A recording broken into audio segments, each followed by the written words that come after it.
This happened in September 2006. It was just warm, bright, and sunny, and suddenly the real autumn came. Rain, wind, cold. The world dimmed. I had to wake up on the alarm clock again, drag myself to study for the first lesson. Marat, my school friend, has changed noticeably. He used to be an ordinary kid, just as goofy as the others. He studied poorly, loved to play football. He was interested in computer games, music, and everything else. And suddenly he became a loner. At recess, he sat alone, wrote something in a notebook, and asked him not to interfere. He wasn't like this during the summer holidays, but soon after he started studying, he just shut down. Although I didn't study very diligently.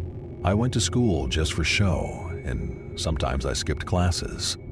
Strange. I started talking to other guys, and I picked up all sorts of stupid rumors. For a whole week, a tragic case was discussed at school. One guy from a parallel class died. His name was Kolya Rybnikov. It was a mysterious death. It was said that it happened at night. He was found at home on the couch with the TV on. And supposedly, this was not the first time. Several people have already died in the city for no apparent reason. But what they all had in common was that they watched the midnight broadcast. Kolya saw the night show, so he died, Igor Koroshkevich said, as something obvious. It seemed completely absurd to me.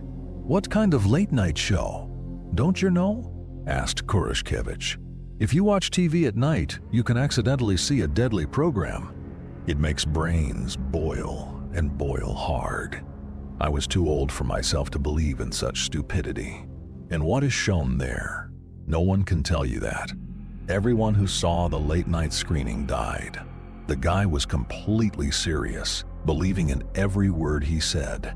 Then how do we even know that there is such a program if no one alive has seen it? I asked. Koroshkevich tapped his temple with his finger. Logic, Sasha. Logic. A man watched TV at night, and then he was found dead. I chuckled. Interesting for a children's horror story. Think about it. Even if there is a deadly program, who would think of putting it on the air? No one puts it on, Koroshkevich said. She exists on her own. Cherish. A children's horror story, I insisted. The guy clucked and shook his head. Tell that to Kolya Rybnikov. Such conversations made me miss Marat's company.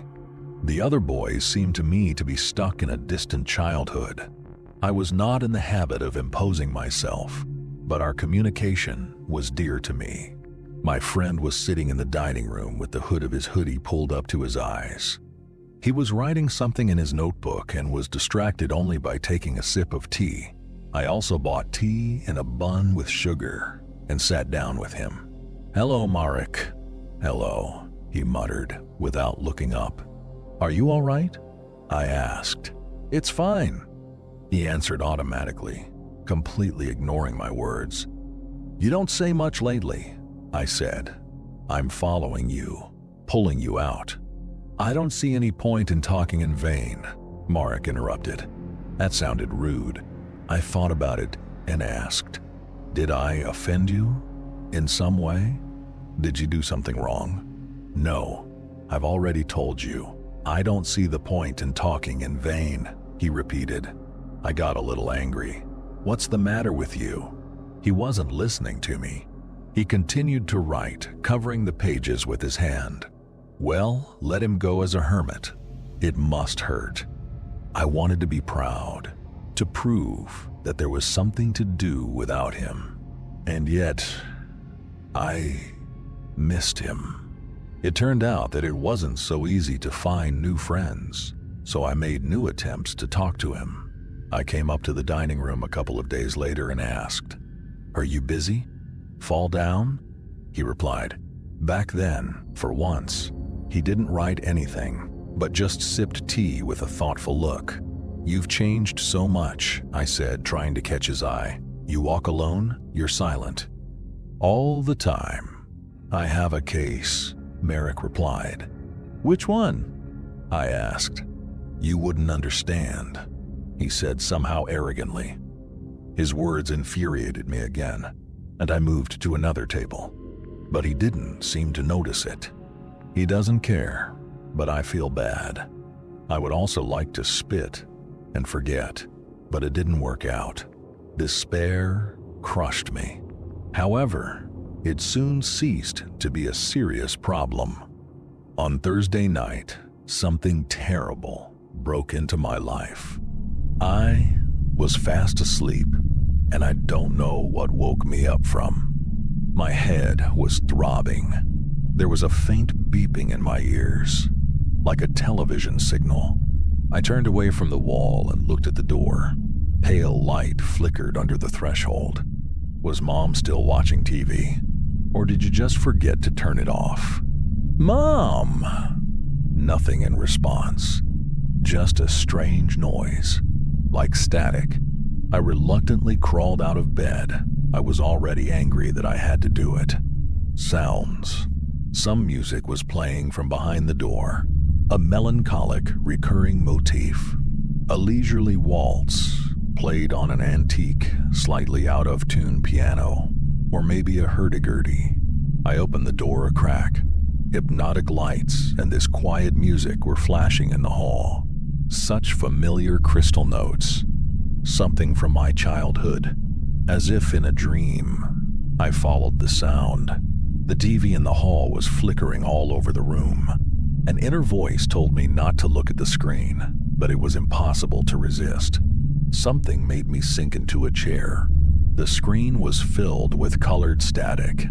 There was an indistinguishable picture behind them, but something was spinning there. I do not know why I am sitting and watching this. My brain just shut down. It seemed to me that the screen was enlarging, spreading out, filling everything. The smooth melody was still quiet, but it became clearer. The static became a visible image. It was a carousel, one of the old attractions of the city park. I recognized the fancy horses, the pumpkin carriage, the blue cup, and the funny donkey with the worn saddle. The rotation of the carousel was accompanied by soft notes. I no longer thought about where I was. Either I'm sitting in front of the screen in the hall, or I'm standing in the old park in front of the carousel. Dark green grass, bloomy sky, colored figures float one after another. Is this a dream? It seemed to me that this carousel was empty, but then I noticed a rider on one of the horses, or rather, half of the rider. The saddle had short legs and a small part of the body. Legs in blue rolled-up jeans and small sneakers. I used to have them when I was a kid. They were my baby feet. I was terrified. I wanted to escape from this vision, but I couldn't. I wanted to close my eyes, but I couldn't. The sounds of an out-of-tune hurdy-gurdy sounded instead of thoughts. Half of the body disappeared from view. The pumpkin carriage, the cup, and the funny donkey floated before my eyes again. Then the empty horses again, white, blue, pink, and the gray one had legs. I remembered that there was an extension cord from the chair into which the TV plug was inserted. But my body, sitting in the hall, was outside this nightmare. I completely lost touch with him, and all that remains is to hope that the foot will obey, grab the wire with its fingers, and pull it out. Otherwise, you'd have to be stuck there forever on a cloudy day in front of the old carousel. The screen went blank. I found myself in the dark, but there was still a bunny in the form of a greenish square in front of my eyes. My heart was pounding like when I was running, even though I was sitting in a chair with a wire clamped between my toes. I managed to turn off the TV from the wall outlet, and it saved me. I don't know how I did it. I jumped up in fright, ran into the kitchen, turned on the faucet, and put my lips to the cold stream. My throat was dry, and my head ached as if hammers were pounding on my temples. Her hair was soaked from the heat. What the hell was that? A nightmare in a sleepwalking fit. A reasonable assumption, but these rumors are about a late-night screening. Something got into my brain, dug up old memories and mixed delusions with it. As a child, I loved and feared this carousel at the same time. It was scary to climb on it. I might stumble, fall, be pulled under the platform, and be torn in two. I was shown a forgotten childhood fear. Probably other people saw something similar before their brains were boiled hard.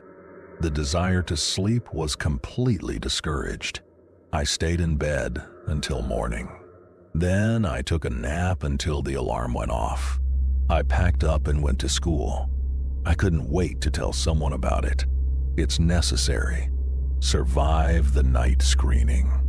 Of course, the guys could say that my story was an invention to attract attention.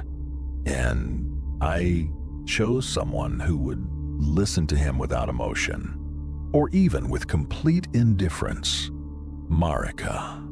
At lunch, he sat in the dining room with a mug of tea, as usual, still wearing the same hoodie as a week ago.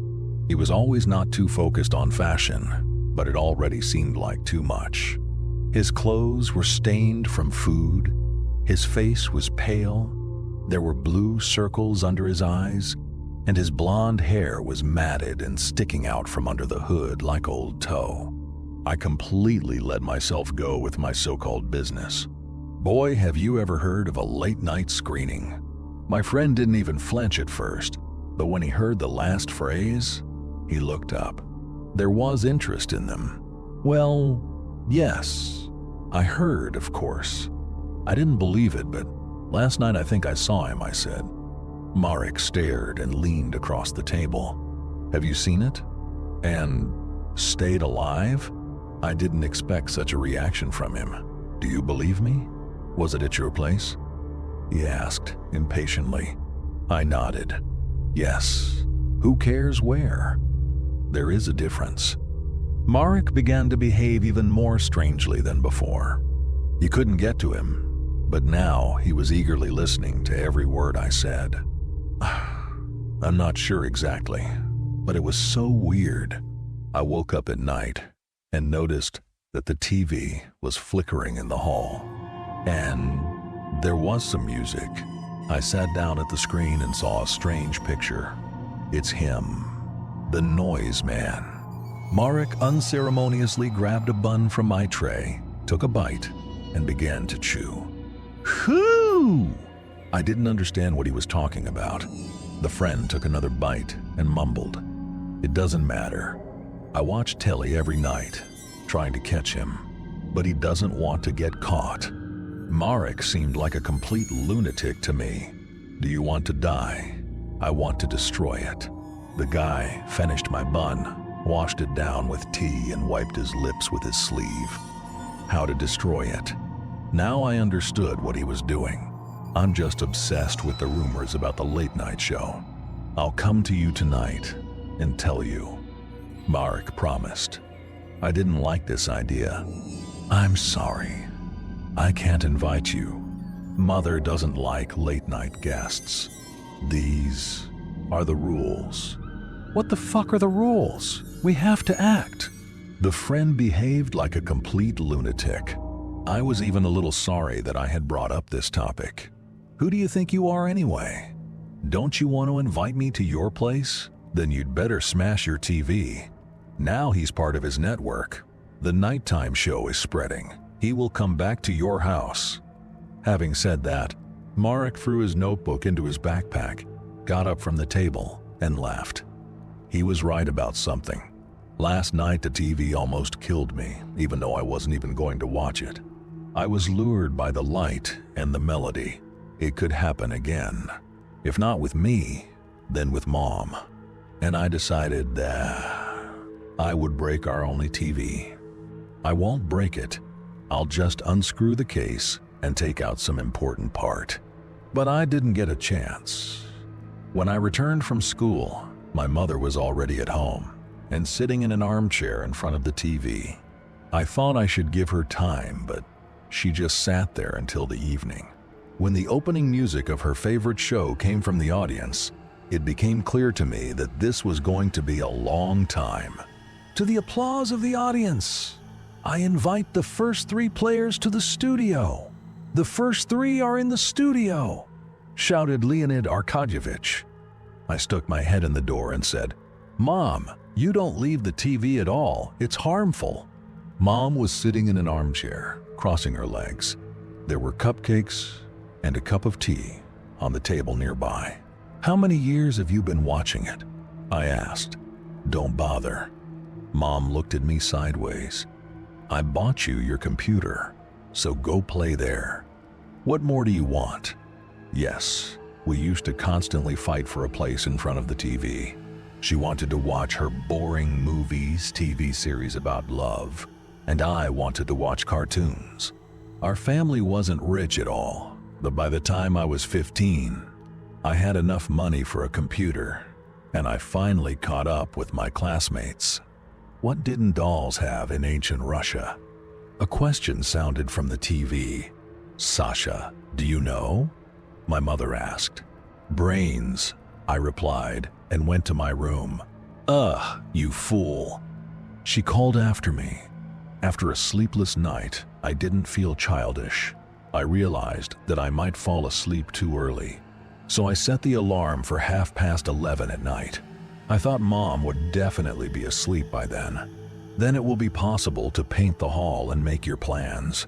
Either the alarm didn't ring, or I didn't hear it.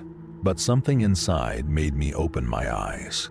It was 12:02 on the clock. There was that quiet squeak again. No music, just a flicker in the half-open door.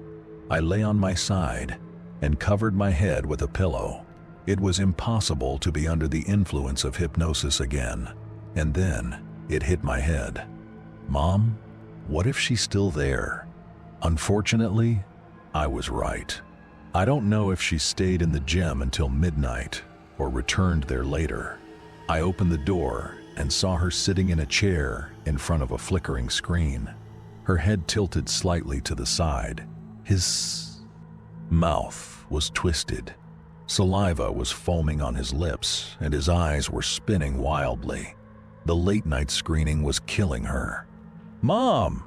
I ran across the carpet, fell to my knees, and pulled the plug out of the extension cord without once looking at the screen.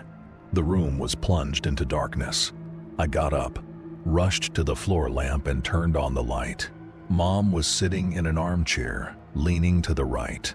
One of her arms was hanging limply. Her eyes were closed, and saliva was oozing from her chin. "Mom, can you hear me?" No matter how much I shook her by the shoulders, she wouldn't come to her senses, but my heart was beating. It was a terrifying night. It seemed like the ambulance was taking too long.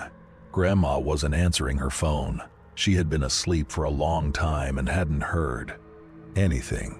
Finally, the medic arrived. He quickly brought Mom to her senses, laying her on her side. She opened her eyes, but didn't say a word, just stared in front of her, her eyes wide open. Mom was taken to the hospital. I stayed at home. He wanted to smash the TV with a hammer, but his hand froze at the last second. Maybe it's better to call Marek. He knew something about this phenomenon and was probably able to banish it once and for all. In the morning, after informing my grandmother, I went to school, but my friend wasn't there. He did not respond to calls and messages. Did something happen to him? Marek said that he himself tries to catch a late-night show every night. Suddenly, it ended badly for him. Unable to cope with the tension, I ran away from the last 2 lessons and went straight to his house. On the way, my grandmother called me. She finally learned how to use the mobile phone that we gave her.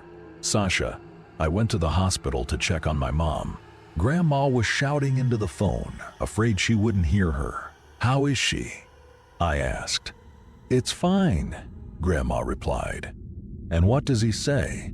"He's silent. He doesn't want to talk." She answers that she's fine, but she's like a crestfallen. I understood why. She must have seen something scary too. The night show is like a nightmare from which it is difficult to escape.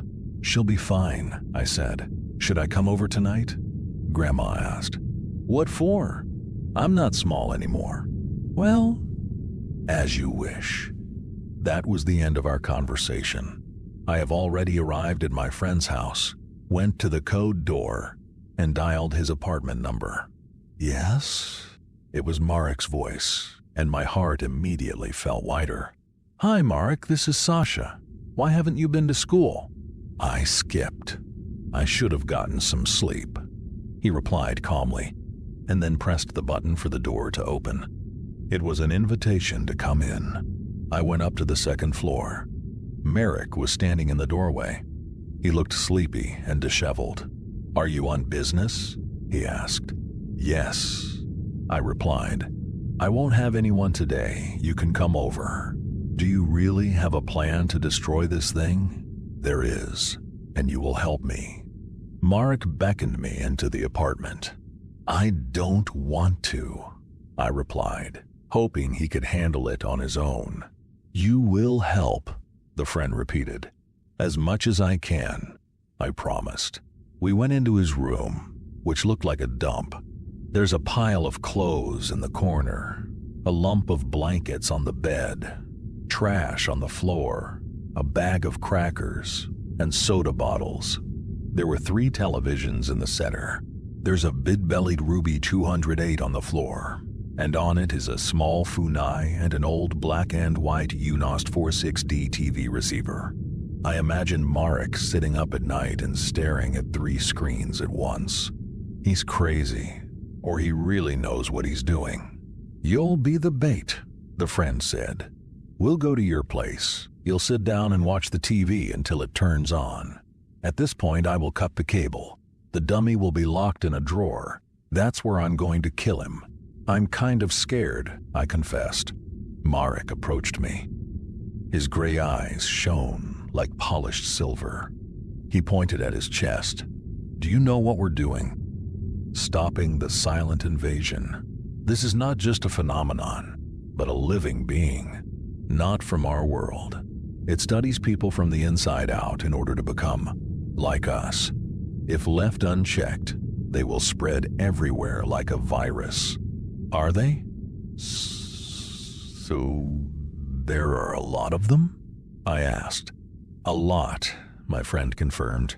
"We need to kill them all." I would like to ask what kind of change has happened to him and how he knows all this. But I was afraid of being disappointed. I wanted to believe that Marek knew more than the others. Who did he become? A ghost hunter. It seemed that the friend had lost the ability to react emotionally. I told him about what happened to my mom, and he just replied, Will she recover?" I asked. "If she survived, then everything will be fine," said Marek. We spent most of the evening in silence. My task was to sit in an armchair in front of the TV. A friend explained to me what he was going to do. He took a ring of Krakow sausage from my fridge and tore it with his teeth while sitting on the windowsill.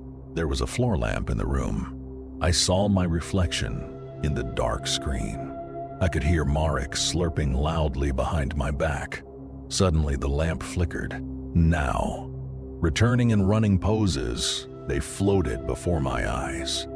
Behind them is a pumpkin carriage, a blue cup, and a funny donkey. I turned to the side, but I couldn't see the room. There was a park there too. A trailer with curved mirrors and a tent with cotton candy. There is no ceiling overhead, but an overcast sky. The grass is dark green underfoot. A rain-soaked land. My sneakers were soaked. There's a ticket in my little hand. It smelled of rain, burnt sugar, Popcorn, sawdust. The cool air chilled my skin. I needed to jump on the carousel, but I was afraid that I would be dragged under it. The air sometimes rippled with static. The picture crumbled for a second and became clear again. The slow waltz is looped over several notes. My head hurt. Am I dying? Or is he already dead? The late-night screening completely consumed me. I shouted in a childish voice, "Get me out of here." The words dissolved into space and became a quiet hiss. It was as if this reality was telling me to be silent. The carousel spun and spun. Small particles of ripples concentrated in one place, right in front of me. With each passing second, these ripples took shape and finally became like a silhouette. A man appeared in front of me, woven from television static. His fickle image caused pain to my eyes, and Marek was right. The night show was a living being, a man, a noise. A trembling black and white hand reached out to my face, long fingers aimed straight at my eyes. Probably a rippling man was going to get into my head. I heard a sharp pop and a clink of glass. Everything suddenly disappeared. It became dark. Is this death? Then why is the heart still beating? My lungs are breathing, and my head is in unbearable pain. There was a soft click. A floor lamp lit up in the room. I was sitting in an armchair. There was a broken TV in front of me. Thick, dark slime flowed from the hole in the screen onto the floor. It's not clear what kind of filth it is. Marek was standing next to her, smiling. Did it work? I asked, feeling exhausted. Yes, the noise man is dead. Thanks for the help, Marek said. Apply. I tried to get up, but it didn't work. It felt like unloading 3 wagons. Do you really want to help? Asked Marek seriously. I have a job for you. I need to think about it, I replied, realizing what I had blurted out. What was he going to sign me up for? To help him hunt such creatures? It's hardly a safe thing to do.